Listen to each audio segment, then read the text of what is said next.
Mark Cuban is joining us, the Mavericks owner. They were having a terrific year, an entrepreneur, an investor, and a very smart guy. So I'll get right to it. You're a busy person. I was talking, Mark, about cost analysis. If you could shut the economy down for 2 years and nobody ever gets it again, that sounds great, but we would go into a full-scale depression and have utter poverty. So you guys like you have to have these very uncomfortable conversations.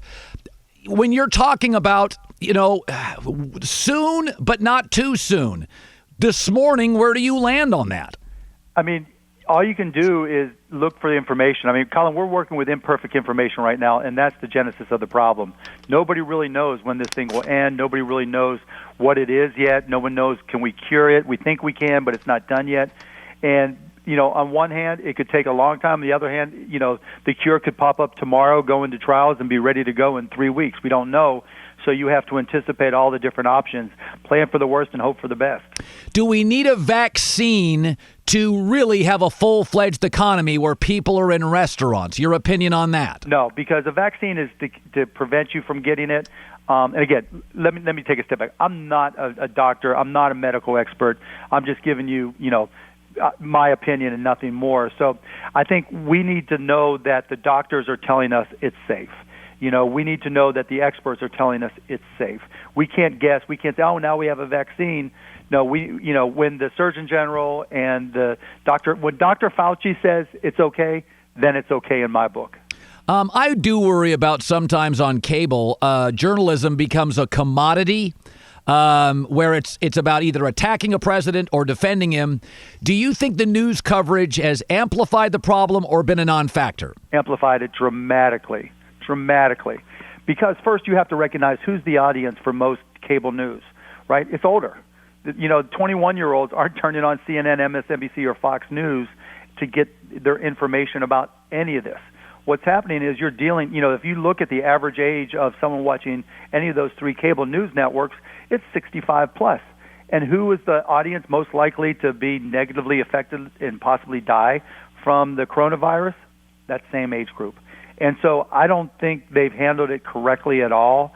And I don't think necessarily we've communicated with young people who get their news from streaming or maybe Snapchat Discover or maybe even TikTok, and they're the ones going in Austin and having beach day or whatever, swim day, and ignoring all the restrictions.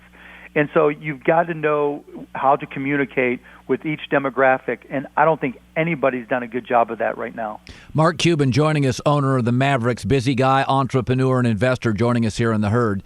When, for instance, density, like New York City, Italy, 60 million people, size of Michigan, a little larger.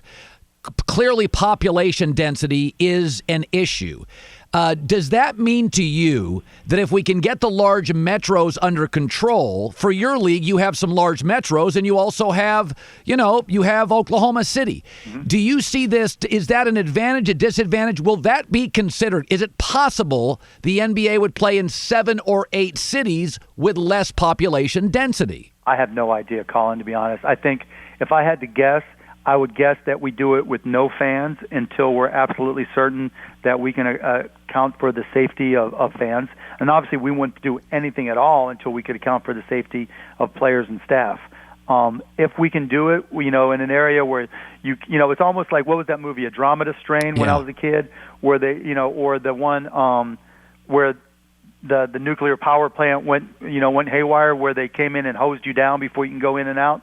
We might be in that situation, but you know what? If that's what we have to do, and I'm not trying to, make light of it, but if that's what we have to do, sports plays such an important role in our society right now.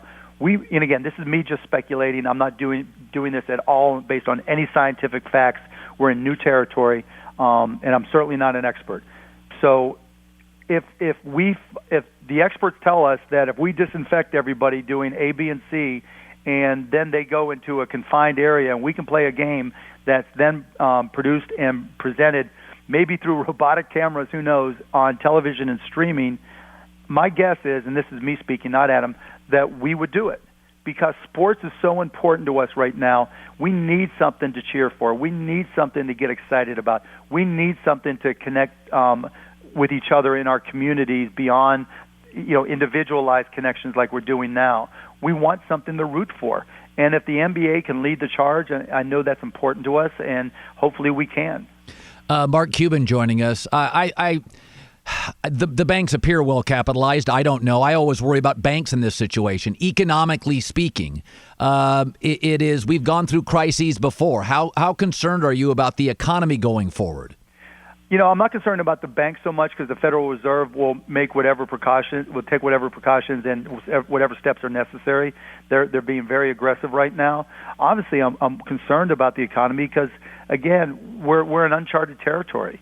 Nobody can predict, But what gives me hope and what gives me faith is, what makes the United States different than every other country on the planet is that we're very entrepreneurial. We're very creative. If you look down the list of the top inventions of the past 50 years, it's a checklist for 90% of them being American-based companies. And so that gives me a lot of hope.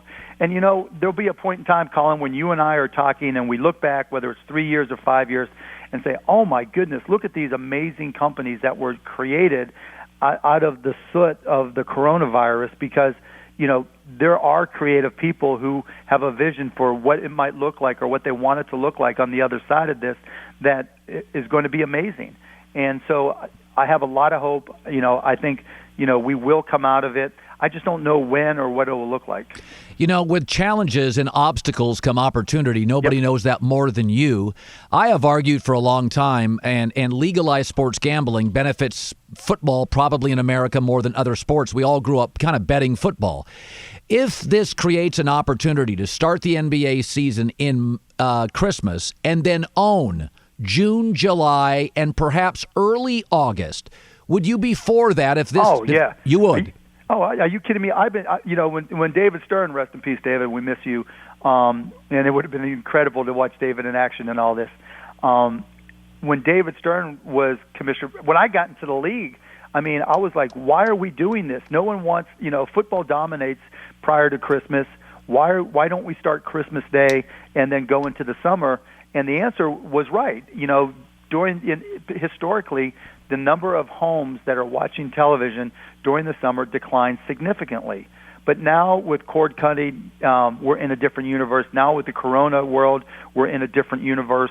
And so depending on how long this goes and what happens and when we come back, if we come back, the viewership habits will be completely different. That creates opportunity for us to take chances and try different things. In my perfect world, the NBA effectively is year-round. Maybe we're playing quote-unquote summer league in August, September, in October, and then going right into the start of the season. And maybe now, since the Olympics is postponed, and who knows what's going on with FIBA, with international basketball, we take this opportunity to create our own version of the World Cup that the NBA and the NBA players own, that we have the broadcast rights to, and we limit the Olympics to players 21 years and under, because we're going to need new sources of revenue globally that help to compensate for whatever losses we have here, and there will be losses. Many have suggested, I'm one, I would love to see you go into public service. I think you have an interesting balance of business savvy and humanity.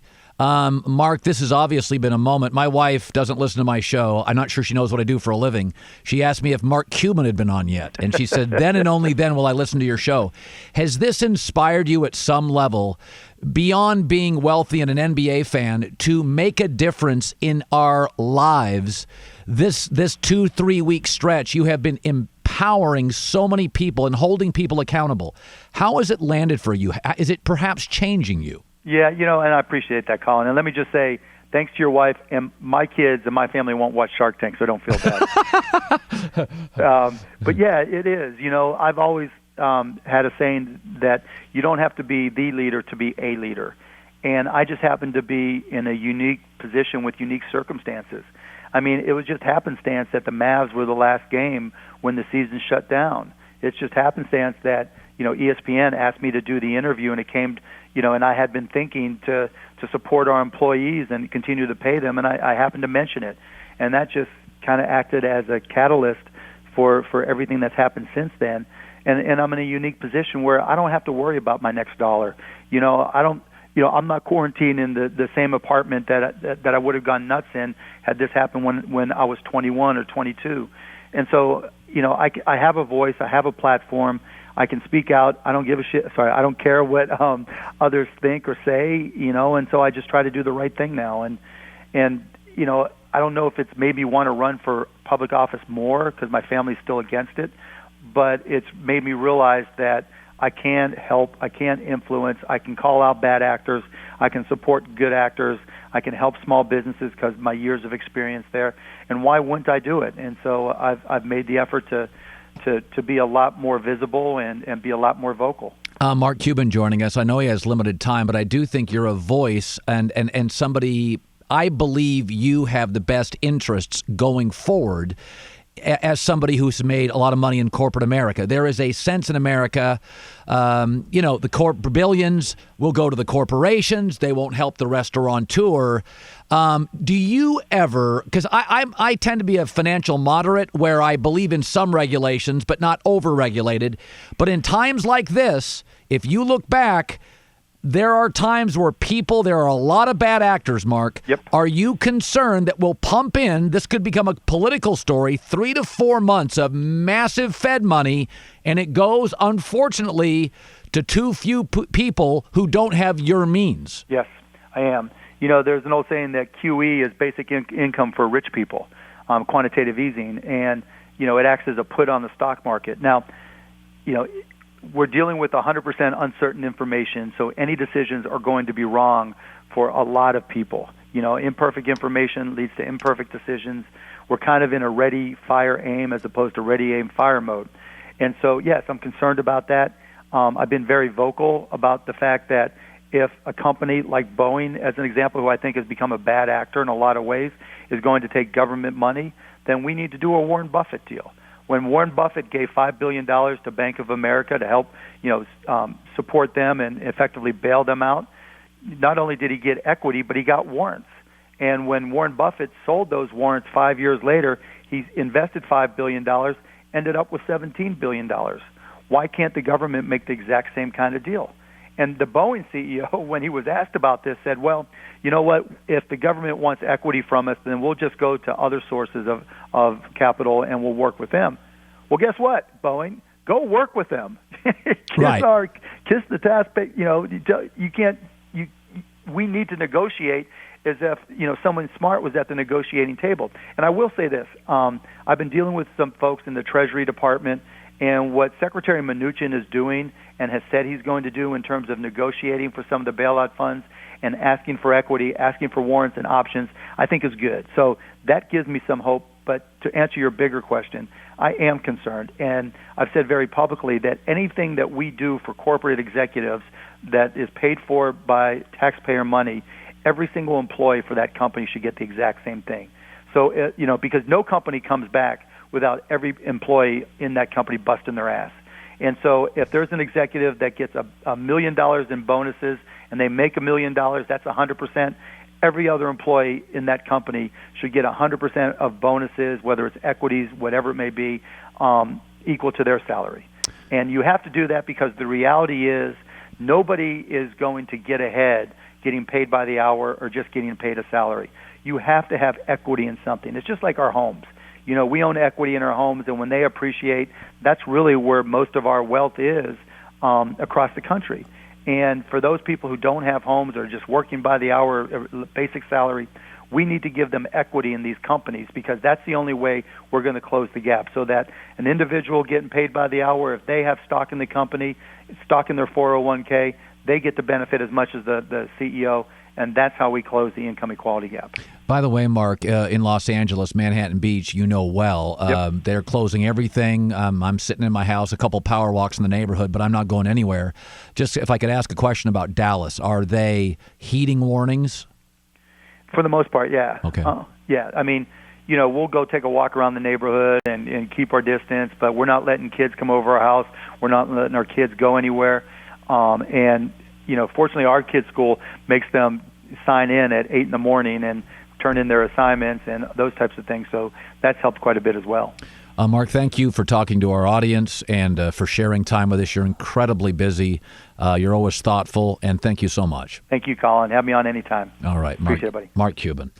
All right, that was nice, and I thought he gave you some information. I know some of this stuff is, it's about the markets and the Fed, and it's very complicated, but he sounded, and I asked him about that. I knew it would be a complicated answer, but my takeaway is, how does Mark feel about it? He's in an information tunnel that people like me, you perhaps, are not, and if he feels confident, then I feel confident.